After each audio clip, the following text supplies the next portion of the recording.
El día de hoy, como lo hacemos todos los miércoles, así vamos a comenzar con el quién es quién en las mentiras.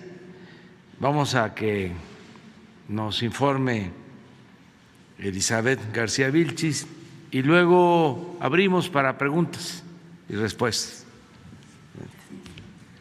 Buenos días, señor presidente. Buenos días a todas y a todos.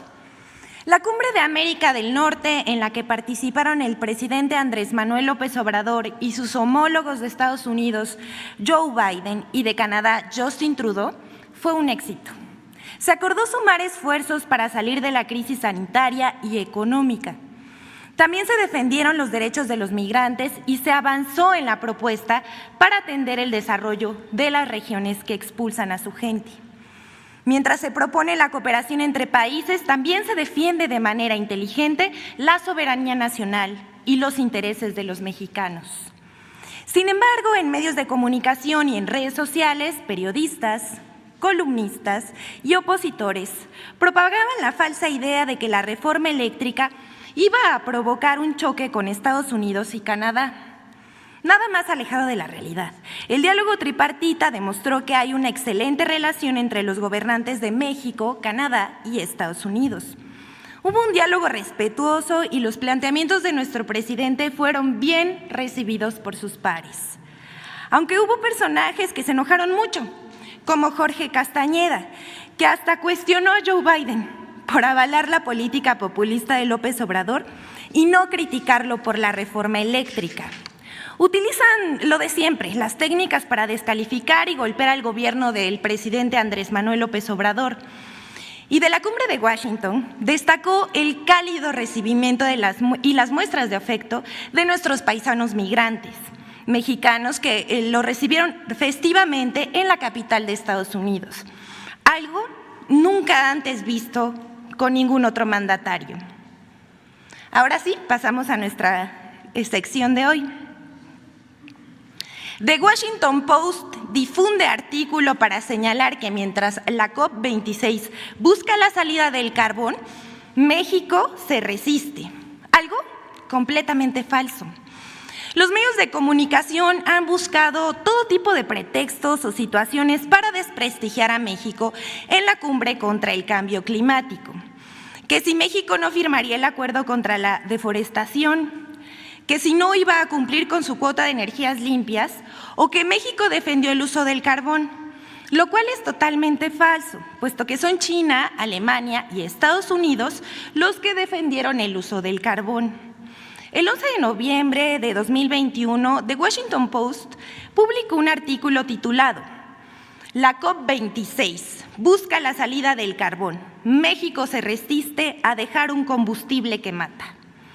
Según el texto, pareciera que México definirá el futuro del cambio climático del planeta y que promueve la industria carbonífera que mata a personas y daña ecosistemas, desde que se extrae el carbón hasta convertirlo en energía para alumbrar nuestras casas, ya que son la principal fuente de los gases de efecto invernadero que contribuyen al calentamiento global, según el Washington Post. El artículo se propone demostrar en voz de dos climatólogos que el gobierno actual quiere seguir usando este tipo de energía y que eso contribuirá al cambio climático. Todo eso es falso y alarmista.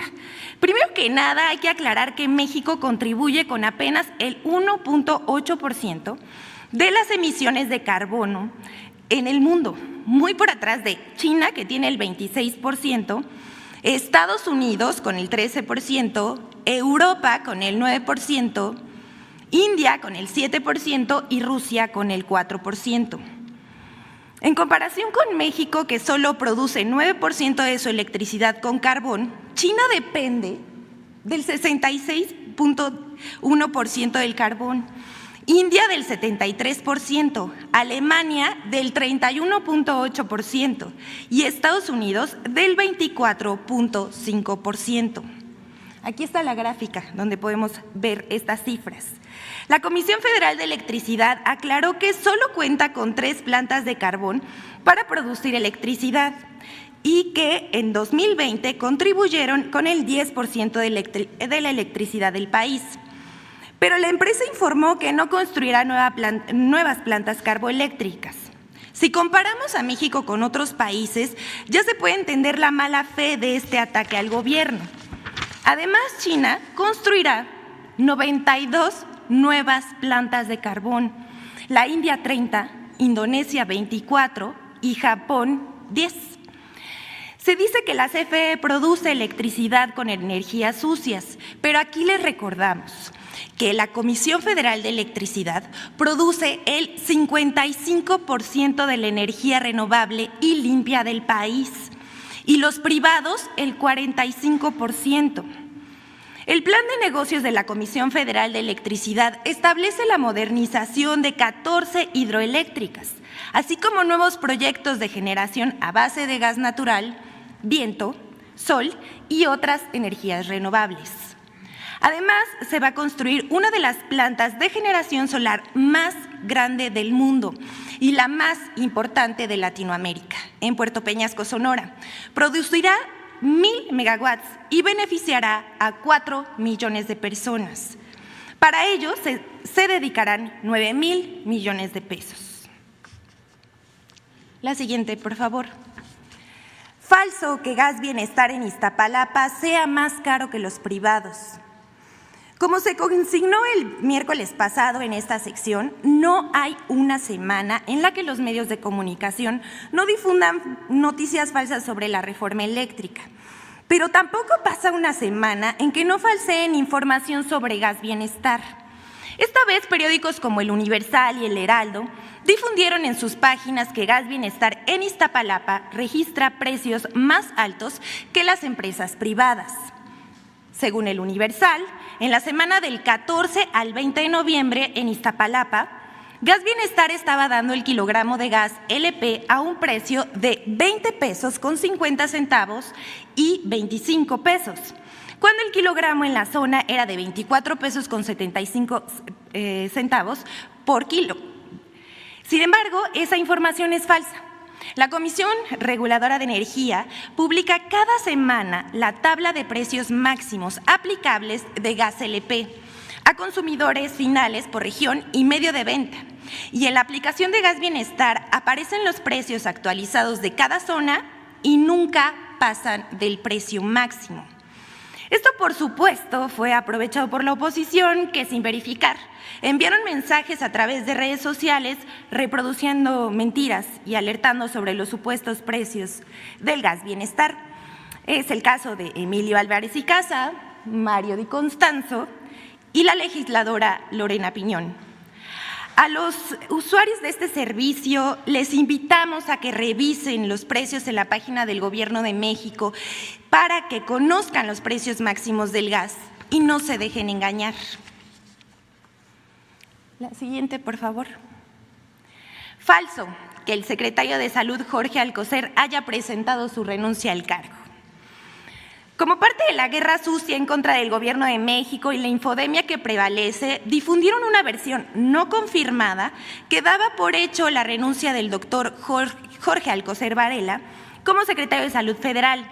Todo resultó una pifia que involucra a un director de un periódico local, a una cadena de radio nacional, a periódicos nacionales, a periodistas, columnistas y usuarios de redes sociales. En la conferencia matutina de ayer, el presidente Andrés Manuel López Obrador expresó sobre el secretario de Salud: es un hombre sabio, recto, honesto, sensible, humano. No creo yo que haya habido un secretario de Salud así. Quizás antes, pero que yo recuerde, no. Despejando las dudas sobre su renuncia. La siguiente, por favor. Esta es la última. Loret de Mola acusa a Sedena de contratar a empresas fantasma en la construcción del aeropuerto Felipe Ángeles, lo cual es falso. En el portal Latinos, Carlos Loret de Mola presentó un reportaje sobre el cual, tras revisar 966 contratos de proveedores en las obras del Aeropuerto Internacional Felipe Ángeles, supuestamente encontró empresas fantasma en la construcción, cuya edificación corresponde a la Secretaría de la Defensa Nacional. Esta información es falsa, pero hubo medios como el Universal y otros que sin verificar difundieron la denuncia de Loret, que se diseminó en redes de radio y sitios digitales.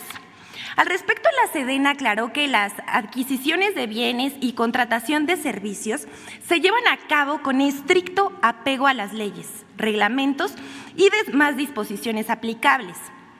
Cabe mencionar que el sitio Latino se fundó el 5 de diciembre de 2019, al quinto día de iniciar este gobierno, y desde ese momento se ha dedicado a desprestigiar al gobierno y atacar directamente al presidente López Obrador. Sedena señala que a las empresas que contrata están autorizadas en la lista nacional de proveedores.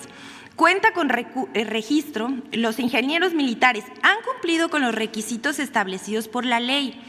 El agrupamiento de ingenieros Felipe Ángeles ha recibido 1,881 solicitudes de registro como proveedores. Ha otorgado el registro a 1,438 y le ha negado el registro a 443 por diversos motivos. El reportaje de Latinos es tramposo, pues asegura que se encontraron empresas fantasma y otras acusadas de desvío de recursos. Dice Sedena: no hay tales empresas fantasma. Entre las contratadas, el agrupamiento de ingenieros materializa sus contrataciones con estricto apego a la normatividad vigente, realizando la consulta en las plataformas del SAT, la Comisión de Competencia Económica y la Secretaría de la Función Pública. Cabe mencionar que mientras no exista una sanción, inhabilitación o mandamiento de una autoridad judicial o resolución administrativa, no se puede negar la participación de las empresas en los procedimientos de adquisición, lo cual viola la ley. Desde 2019, el sitio de Noticias Latinos ha publicado 125 notas relacionadas con la construcción del aeropuerto, de las cuales al menos el 71% contiene información dolosa, falsa y negativa contra esta obra, señala un análisis de Sedena. También ha publicado 6 videos para desacreditar el proyecto del aeropuerto. En uno de ellos, titulado Nueva Normalidad, el periodista Carlos Loret de Mola dice lo siguiente: ya empiezan a pedir moches por las obras y lo están pidiendo los encargados, los verdes, refiriéndose al personal militar sin haber nunca presentado las pruebas que fundamenten sus graves acusaciones, que en realidad son mentiras deliberadas. Hasta aquí nuestra sección, presidente. Muchas gracias.